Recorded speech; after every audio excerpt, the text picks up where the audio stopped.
पिंपरी चिंचवड शहरामध्ये भटक्या कुत्र्यांची वाढती संख्या आणि नागरिकांवर होणाऱ्या जीवघेण्या हल्ल्यांच्या घटनांमध्ये दिवसेंदिवस वाढ होतीये।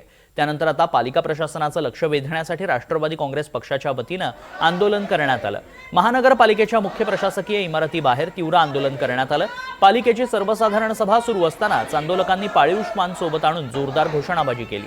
शहरात भटक्या कुत्र्यांचा त्वरित आणि कायमस्वरूपी बंदोबस्त करण्यात यावा, तसंच या समस्येकडे दुर्लक्ष करणाऱ्या पशुवैद्यकीय अधिकाऱ्यांचा तात्काळ राजीनामा घेण्यात यावा अशी आक्रमक मागणी करण्यात आली।